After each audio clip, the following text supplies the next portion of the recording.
Imaginemos por un momento estar sentados a la mesa en una cena súper íntima y a tu lado, justo a tu lado, está la persona que, y lo sabes con absoluta certeza, ya cobró dinero para entregarte a una muerte segura esta misma noche. Es un escenario de pesadilla, o sea, la tensión en esa sala debió ser insoportable. Exacto, totalmente insoportable. Y digo, la lógica humana básica nos dice que en esa situación lo expones frente a todos, lo echas a gritos del lugar o, bueno, simplemente huyes de ahí. Claro, el instinto de supervivencia o la ira tomarían el control. Ajá, pero resulta que los documentos históricos del siglo I que estamos analizando hoy, pues muestran una reacción que desafía por completo toda nuestra psicología moderna. Y estoy asombrada con los detalles. Y fíjate que no es solo la psicología lo que se desafía aquí, sino también nuestras nociones preconcebidas de cómo se desarrollaron realmente estos eventos. A menudo nuestro cerebro toma una historia famosa y, digamos, asume que ya llenó todos los espacios en blanco. Sí, como que decimos, llames esta historia, y dejamos de prestar atención. Exactamente. Y al hacer eso, pues nos perdemos de detalles históricos que, la verdad, cambian radicalmente la narrativa que creíamos conocer. Totalmente de acuerdo. Y por eso nuestra misión hoy, en esta inmersión profunda, es justamente dar un paso atrás. Vamos a mirar esta escena con ojos nuevos, para quienes nos escuchan. Me parece perfecto. Es el momento ideal para hacer esto. O sea, la última cena, la agonía en el Getsemaní, el arresto. Y la promesa para nuestra audiencia es simple. Vamos a ir mucho más allá de la historia superficial. Sí, la idea es escarbar y sacar a la luz los datos duros. Exacto. Vamos a extraer esos momentos verdaderamente reveladores. Digo, vamos a resolver aparentes misterios de calendarios superpuestos, a descifrar el sutil y a veces chocante lenguaje corporal del antiguo Medio Oriente, y hasta a explorar patologías médicas extremas de la antigüedad. Y todo esto, es importante aclararlo, manteniendo una calma súper analítica. Nuestro objetivo aquí no es de ninguna manera tomar partido en debates teológicos interminables. Claro, no estamos aquí para convencer a nadie de una postura u otra. Exacto. Simplemente vamos a exponer la asombrosa densidad de información que revelan nuestras fuentes, cuando se las lee en su contexto original. Es un viaje para entender los engranajes históricos detrás del relato. Bueno, pues vamos a desempacar esto de una vez.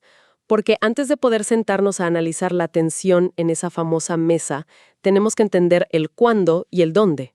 El contexto temporal y espacial es fundamental aquí. Totalmente, porque al revisar los textos fuente, hay un choque frontal en la línea de tiempo que, la verdad, ha vuelto locos a los lectores casuales durante siglos. O sea, los evangelios sinópticos afirman explícitamente que esta cena ocurrió el jueves. Sí, y que era la cena oficial de Pascua, según ellos. Ajá. Pero luego lees el documento de Juan y él sitúa la crucifixión y el sacrificio de los corderos en la tarde del viernes. Para usar una analogía, es como si tuviéramos dos zonas horarias distintas operando en la misma ciudad el mismo día. Digo, fue esto un error de edición monumental. Pues mira, más que un error de edición, imagínalo como dos universos religiosos operando en paralelo dentro de los mismos muros de Jerusalén. Esta ha sido una de las piezas historiográficas más fascinantes de armar. A ver, explícame eso, porque suena loquísimo. La solución mejor respaldada por la investigación moderna apunta a la coexistencia de calendarios religiosos concurrentes en el siglo I. Pero a ver, ¿cómo funciona eso en la práctica? O sea, la festividad más grande de la nación, celebrada en días distintos por diferentes personas en la misma ciudad. Así es. La historia judía de esa época no era monolítica, para nada. Había comunidades enteras, por ejemplo los esenios y otros grupos, que vivían más al margen de la aristocracia del templo. Los que estaban como alejados del poder oficial. Exacto. Y estos grupos seguían un calendario solar muy antiguo. Para ellos, la cena pascual caía legítimamente en un martes, un miércoles o, en este caso, un jueves. ¡Wow! O sea que no estaban rompiendo las reglas de su propio sistema. Para nada. Este sistema solar funcionaba de manera completamente ajena al calendario oficial lunar de los saduceos, que eran los que controlaban el templo. Ese calendario oficial era el que dictaba que el sacrificio se hiciera el viernes. Entiendo. Entonces, al parecer, Jesús y sus discípulos se alinearon con este calendario marginal. Todo indica que sí. Lo cual tiene muchísimo sentido considerando sus constantes roces con el liderazgo oficial del templo. Digo, no es una contradicción en el texto. es más bien un reflejo de la tensión cultural y política de la época. Exactamente. Y lo fascinante aquí es la majestuosa sincronía que esta dualidad permite a nivel literario y, bueno, también teológico en las fuentes. ¿A qué te refieres con sincronía? A que, al seguir el calendario alternativo, Jesús puede presidir y celebrar la cena pascual la noche del jueves con sus discípulos y al mismo tiempo estar colgado en una cruz el viernes por la tarde. Ah, claro, coincidiendo minuto a minuto con el calendario oficial. Exacto. Coincide justo con el momento en que los sacerdotes oficiales estaban sacrificando corderos en el templo al sonido del shofar. ¡Wow! Es una coreografía histórica impresionante, la verdad. Y hablando de coreografía, la forma en que organizan la cena también tiene detalles muy ocultos en el texto. Sí, la preparación misma de la cena es súper inusual. Fíjate que envían a 2 discípulos a seguir a un hombre que lleva un cántaro de agua, lo cual, entiendo, era súper raro porque cargar agua era típicamente tarea de mujeres en esa cultura. Era una señal clarísima, una forma de encontrar la casa correcta sin revelar la ubicación a cualquiera. Exacto, para encontrar este aposento alto. Llegan allí al anochecer. Pero aquí hay un detalle físico que rompe con todas las pinturas renacentistas famosas que vemos en los museos. Te refieres a la famosa pintura de Da Vinci, supongo. Sí, claro. Resulta que no estaban sentados en sillas frente a una mesa larga y recta posando para la foto. Nada que ver. Esa imagen de la mesa larga es pura convención artística europea, muy posterior. Arquitectónicamente hablando, en el contexto judeo-romano del primer siglo, se reunieron alrededor de una mesa baja en forma de U. Ah, el famoso triclinio, ¿no? Ese mismo, el triclinio. Los comensales no se sentaban rectos en sillas, se reclinaban sobre cojines en el suelo, apoyándose en el brazo izquierdo y comiendo con la mano derecha.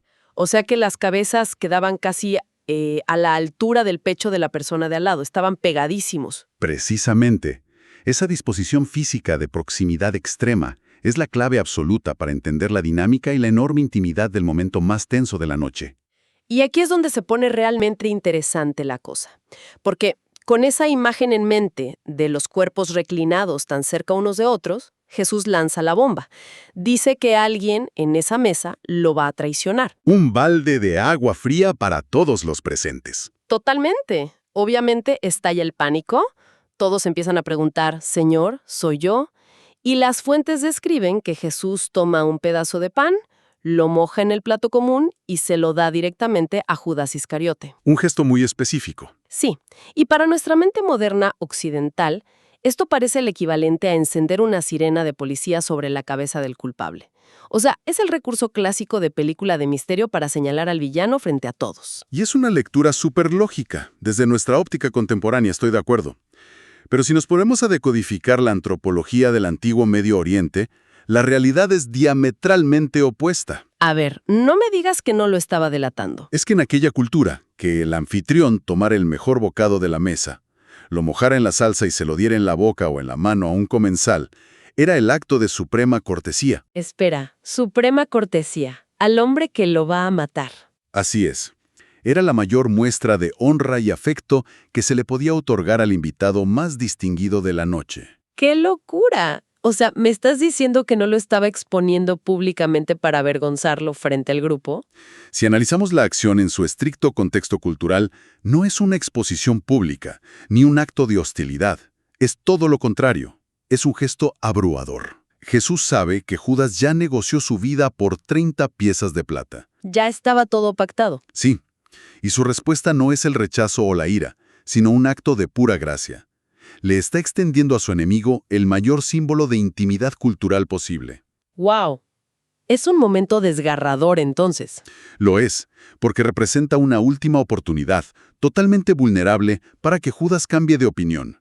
Apela a su conciencia a través de un amor incondicional que francamente no merecía en lo absoluto. Es un nivel de empatía que simplemente te desarma. Le ofrece honor máximo a quien está a punto de matarlo. Y Judas, según los textos, sin inmutarse le pregunta, ¿soy yo, maestro?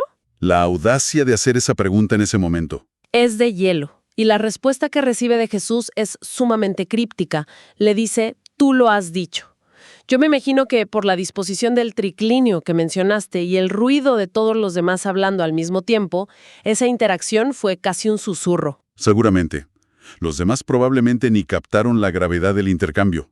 Y fíjate que esa afirmación tan críptica, el "tú lo has dicho", me parece brutal. Curiosamente, esa frase es un ancla literaria magistral en los textos, porque más adelante en la historia, durante el juicio nocturno que relata Mateo, el sumo sacerdote le exige a Jesús bajo juramento que declare si es el Hijo de Dios. Ajá, el clímax del juicio. Sí.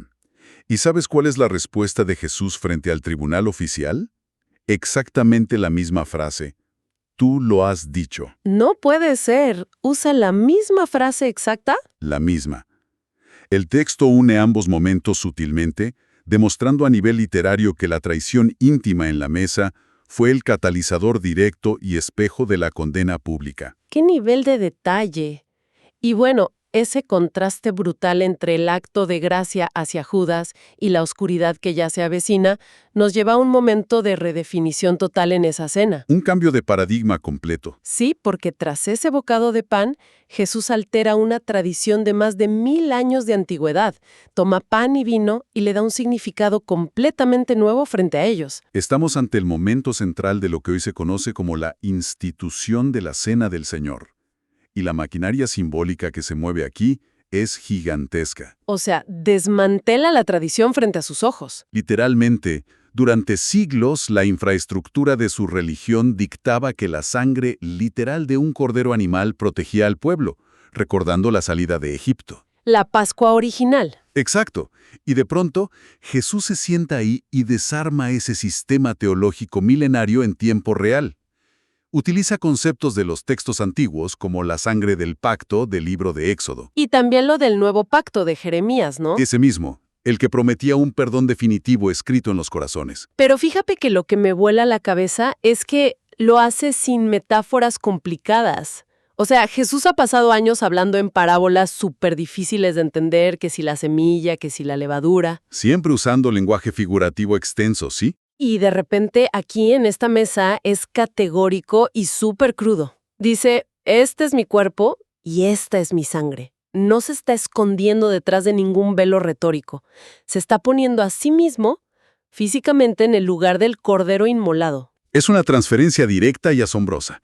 El Éxodo original liberó de la esclavitud física a una nación. Aquí, el texto propone que el derramamiento de la sangre de una sola persona abre un camino hacia una liberación definitiva de la condición humana. Es un concepto teológico de un peso aplastante. Absolutamente aplastante. Y aquí tengo que pausar esto porque la ironía narrativa del siguiente momento es casi dolorosa. Digo, Jesús les acaba de entregar esta enseñanza devastadora sobre entregar su vida, sobre el sacrificio supremo. Una lección de humildad absoluta. ¿Y qué pasa en la mesa inmediatamente después? Las fuentes dicen que estalla una discusión entre los discípulos sobre cuál de ellos va a ser el más grande en el reino. Es increíble. Es un nivel de egocentrismo casi cómico. O sea, es como si estuvieran en universos paralelos sentados en la misma mesa, él hablando de morir y ellos peleando por puestos políticos. Esa reacción ilustra a la perfección la ceguera espiritual profunda de estos hombres. Están codo a codo con él, físicamente, apoyados en el mismo triclinio, pero intelectual y espiritualmente están a kilómetros de distancia. Totalmente desconectados de la realidad. Sí, porque todavía esperan un rey militar terrenal que expulse a los romanos a espadazos y reparta ministerios y puestos de poder. Jesús tiene que intervenir y redefinir completamente el concepto de grandeza para ellos. Invirtiendo todo el modelo romano, me imagino. Exacto, invirtiendo el modelo de dominación imperial. Les dice que el verdadero líder es el que sirve, ofreciendo su propia vida como el estándar a seguir, no como un simple trampolín político para ellos. Entonces, si lo pensamos bien, ¿qué significa todo esto de cara a lo que está por venir esa noche? Significa que los discípulos, a escasos minutos de enfrentar el momento más oscuro y violento de sus vidas, están inflados de una sobreestimación personal monumental. Tienen una confianza que raya en la negligencia. Creen que lo tienen todo bajo control absoluto. Pedro incluso promete marchar a la cárcel y a la muerte con él, así, súper seguro. Lo que detona esa famosa profecía de Jesús de «El gallo no cantará hoy antes que tú niegues 3 veces que me conoces». Una profecía que debió caerles pésimo en su ego. ¡Segurísimo! Y esa falsa confianza nos lleva a una escena que, francamente, a mí me raya en el humor negro. Te refieres al pasaje de las 2 espadas que relata Lucas, imagino. Sí, exactamente ese. Digo, para ilustrarlo a quienes nos escuchan, es como si un general de fuerzas especiales reuniera a sus tropas y les advirtiera: señores, el entorno se volverá mortalmente hostil. Las reglas cambiaron. Necesitan blindar sus mentes y prepararse para el peor rechazo de sus vidas. Una advertencia de preparación psicológica y espiritual. Ajá. Y los soldados lo miran, rebuscan en sus mochilas y responden llenos de orgullo: tranquilo, general, no pasa nada. Aquí tenemos 2 cuchillos de untar mantequilla. Es de una incomprensión trágica. Es una analogía muy acertada, la verdad, para lo que ocurre históricamente en el texto. Jesús utiliza el lenguaje figurativo. Les recuerda que antes viajaban sin nada y no les faltaba sustento, pero les advierte que el clima de aceptación pública ha terminado abruptamente. Claro, se vuelven el enemigo público número 1. Exacto. Por eso les dice, el que no tiene espada, venda su capa y compre una. Es una metáfora literaria para decir, prepárense para una hostilidad extrema. El mundo se va a volver en su contra, van a necesitar defender su fe. Y ellos, en su literalidad absoluta, sacan 2 espadas cortas, físicas de metal, y dicen muy contentos: señor, aquí hay 2 espadas. Lo cual revela que no han entendido absolutamente nada del reino de servicio pacífico que les acaba de explicar minutos antes. Si conectamos esto con el panorama geopolítico de la época, es de risa. Sí, ¿qué iban a hacer con 2 espadas? Pensar que 2 espadas podrían hacerle frente a la guardia profesional del templo o a la imparable maquinaria bélica del Imperio Romano es simplemente absurdo. Una locura total. Y Jesús se da cuenta de que están atrincherados en esta mentalidad material y bélica. Y su respuesta, que es un simple «basta», es esencialmente él cerrando la conversación por completo. Como diciendo, ya no tiene caso explicarles. Exacto. Se da por vencido en tratar de hacérselos entender con palabras en ese momento. Deja que la cruda realidad que los espera allá afuera se encargue de mostrarles la verdad. Y fíjate que la realidad no tarda en golpearles la puerta, pero para nada. Dejan el aposento, cruzan el valle del arroyo de Cedrón y entran a un huerto llamado Getsemaní. Un nombre súper simbólico en este contexto. Sí, porque entiendo que significa prensa de aceite. Y vaya que fueron prensados ahí.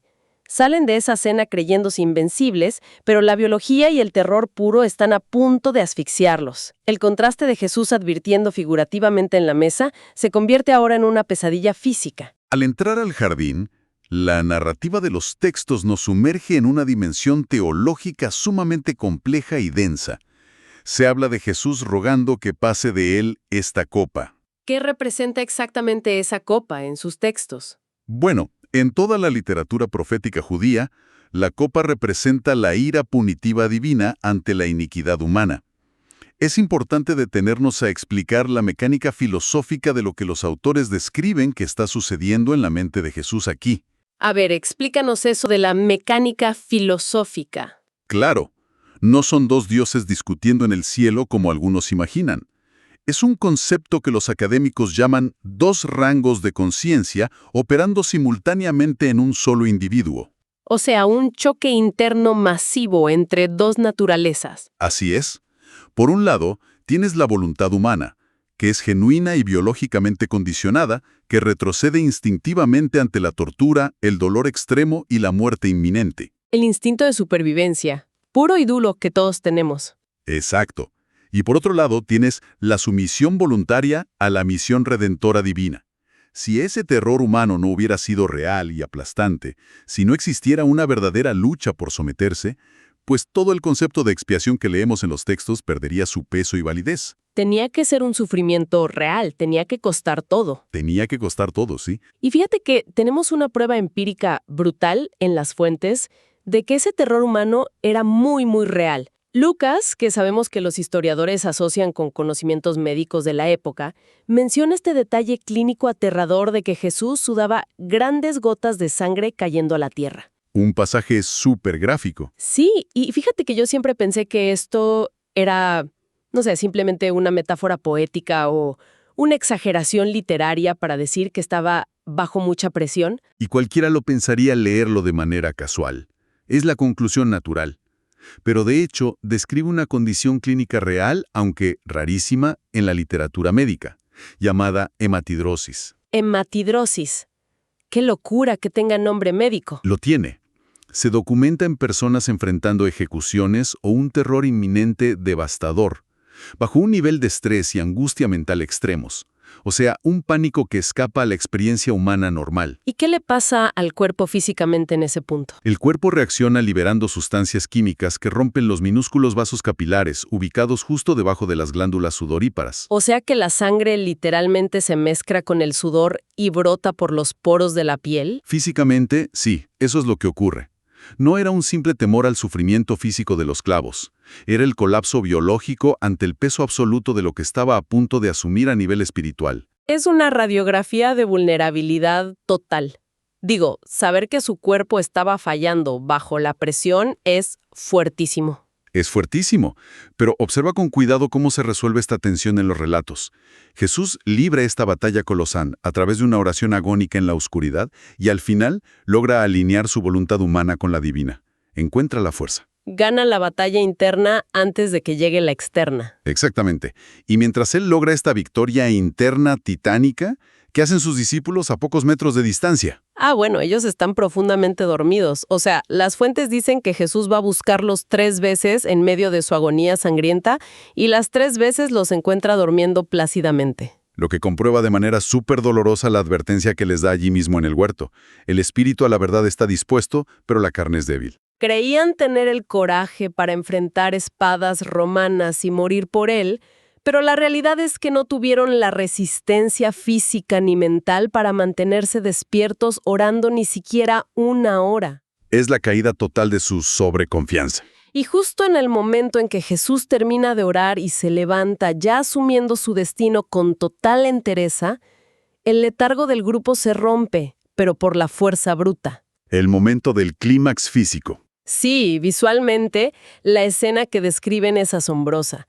Tienes a esta turba caótica armada con antorchas, espadas y garrotes. Tienes a los discípulos despertando en pánico ciego, tratando de usar sus ridículas 2 espadas. Y lo único que logran en su torpeza es cortarle la oreja a un siervo del sumo sacerdote. Un desastre táctico. Y en el ojo de este huracán está Jesús, quien hace unos minutos colapsaba sudando sangre en el piso, pero que ahora mágicamente exhibe un dominio y un control sobrenatural de toda la situación. Es un contraste fascinante. Tienes el caos humano absoluto frente a la calma resolutiva. Judas lidera esta corte mixta que incluye soldados romanos y guardias del templo. Y el método que utiliza para identificar a Jesús en la oscuridad es, la verdad, de un cinismo perverso. Totalmente. Se acerca y le da un beso. Sí. Y como mencionamos antes con el asunto del pan en la cena, un beso en la mejilla entre un discípulo y su maestro era una señal de profundo respeto e intimidad reverencial. Otra vez, usando algo hermoso para destruir. Exacto. Judas toma el símbolo cultural más sagrado de afecto y lo retuerce hasta convertirlo en la señal táctica de una emboscada mortal. ¡Qué nivel de traición! Y bueno, la reacción de Jesús ante esto vuelve a ser desconcertante. Digo, no le grita, no lo maldice. Le dice, amigo, a lo que vienes. Una frase que hiela la sangre por su calma. Totalmente. Es como decirle, sigue con tu papel, haz tu parte, no me tomas por sorpresa. Incluso detiene la patética demostración de fuerza de sus propios discípulos y, según los relatos médicos de Lucas, sana la oreja cortada del siervo herido ahí mismo. Es el control absoluto del escenario. Y no solo controla a los suyos, sino que expone intelectual y moralmente a quienes vienen a arrestarlo.